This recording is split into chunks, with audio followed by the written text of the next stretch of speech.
नमस्कार दोस्तों। पिछली कथा के अनुसार परम द्वारा के जीवित हो जाने पर रूरू सर्पों को देखकर अत्यंत क्रोधित हो जाते और हाथ में डंडा लेकर उन पर यथाशक्ति प्रहार करते। एक दिन जब ब्राह्मण रूरू ने विशाल वन में एक डुंडुब जाति के एक बूढ़े सर्प को सोते हुए देखा, उसे देखते ही उसके क्रोध का पारा चढ़ गया और उस समय उस सर्प को मार डालने की इच्छा से कालदंड के समान भयंकर डंडा उठाया। तब उस डुंडुब ने मनुष्य की बोली में कहा, आज मैंने तुम्हारा कोई अपराध तो नहीं किया है, फिर किस लिए क्रोध के आवेश में आकर तुम मुझे मार रहे हो? रूरू बोला, सर्प, मेरे प्राणों की समान प्यारी पत्नी को एक सांप ने डस लिया था। उसी समय मैंने प्रतिज्ञा कर ली कि जिस जिस सर्प को मैं देखूंगा उसे अवश्य मार डालूंगा। उसी प्रतिज्ञा के अनुसार मैं तुम्हें मार डालना चाहता हूँ, अतः आज तुम्हें अपने प्राणों से हाथ धोना पड़ेगा। डुंडुब ने कहा, ब्राह्मण, वह दूसरे ही सांप हैं जो इस लोक में मनुष्य को डसते हैं। सांपों की आकृति मात्र से ही तुम्हें डुंडुबों को मारना नहीं चाहिए। ये आश्चर्य की बात है कि बेचारे डुंडुब अनर्थ भोगने में सब सर्पों के साथ एक हैं, पर उनका स्वभाव दूसरे सर्पों से अलग है। सब सर्पों का सुख अलग अलग है। तुम धर्मज्ञ हो, अतः तुम्हें डुंडुबों की हिंसा नहीं करनी चाहिए। उग्र शिवाजी कहते हैं, डुंडुब सर्प का ये वचन सुनकर रूरू ने उसे कोई भयभीत ऋषि समझा, अतः उसका वध नहीं किया। इसके सिवा बड़बागी रूरू ने उसे शांति प्रदान करते हुए कहा, इस विकृत सर्प योनि में पड़े हुए तुम कौन हो? डुंडुब ने कहा, रूरू, मैं पूर्व जन्म में सहस्त्रपाद नामक ऋषि था, किंतु एक ब्राह्मण के श्राप से इस सर्प योनि में आना पड़ा है। रूरू ने कहा, भुजगौतम, उस ब्राह्मण ने किस लिए कुपित होकर तुम्हें श्राप दिया? तुम्हारा ये शरीर अभी कितने समय तक रहेगा? इसी के साथ ही रूरू डुंडुब का संवाद का 10वां अध्याय पूरा होता है।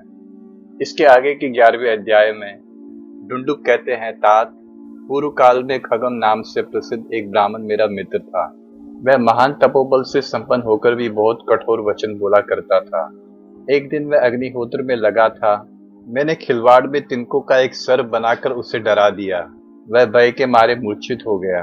फिर होश में आने पर वह सत्यवादी एवं कठोर व्रती तपस्वी मुझे क्रोध से दग्ध सा करता हुआ बोला, अरे तूने मुझे डराने के लिए जैसा अल्प शक्ति वाला सर्प बनाया था, मेरे शापवश ऐसा ही अल्प शक्ति संपन्न सर्प तुझे भी होना पड़ेगा।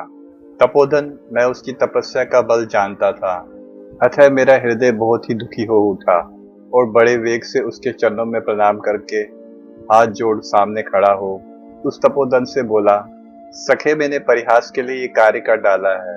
ब्राह्मण, इसके लिए मुझे क्षमा करो और अपना ये शाप लौटा दो। मुझे अत्यंत घबराया हुआ देखकर संभ्रम में पड़े हुए उस तपस्वी ने बार बार गर्म सांस खींचते हुए कहा, मेरी कही हुई ये बात किसी प्रकार झूठी नहीं हो सकती।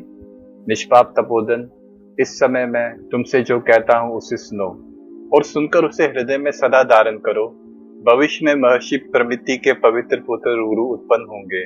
उनका दर्शन करके तुम्हें शीघ्र ही इस शाप से छुटकारा मिल जाएगा। जान पड़ता है तुम वही रूरू नाम के विख्यात महर्षि प्रमिति के पुत्र हो। अब मैं अपना स्वरूप धारण करके तुम्हारे हित की बात बताऊंगा। इतना कहकर महायशस्वी विप्रवर सहस्त्रपाद ने डुंडुब का रूप त्याग कर पुनः अपने प्रकाशमान स्वरूप को प्राप्त कर लिया। फिर अनुपम ओज वाले रूरू से ये बात कही, समस्त प्राणियों में श्रेष्ठ ब्राह्मण अहिंसा सबसे उत्तम धर्म है, अतः ब्राह्मणों को समस्त प्राणियों में से किसी की भी और कहीं भी हिंसा नहीं करनी चाहिए। ब्राह्मण इस लोक में सदा सौम्य स्वभाव का ही होता है, ऐसा श्रुतिका का उत्तम वचन है। वह वेद वेदांगों का विद्वान और समस्त प्राणियों को अभय देने वाला होता है। अहिंसा, सत्य भाषण, क्षमा और वेदों का स्वाध्याय निश्चय ही ब्राह्मण के उत्तम धर्म है। क्षत्रियों का जो धर्म है वह तुम्हारे लिए अभिष्ट नहीं है। रूरू, दंड धारण, उग्रता और प्रजा पालन, ये सब क्षत्रिय के कर्म रहे हैं। मेरी बात सुनो। पहले राजा जन्मजय के यज्ञ में सर्पों की बड़ी भारी हिंसा हुई है। फिर उसी सर्प सत्र में तपस्या के बल वीर से संपन्न वेद वेदांगों के पारंगत विद्वान विप्रवर आस्तिक नामक ब्राह्मण के द्वारा भयभीत सर्पों की प्राण रक्षा हुई। इस प्रकार श्री महाभारत आदि पर्व के अंतर्गत डुंडुब शाप मोक्ष विषय का 11वां अध्याय पूरा हुआ।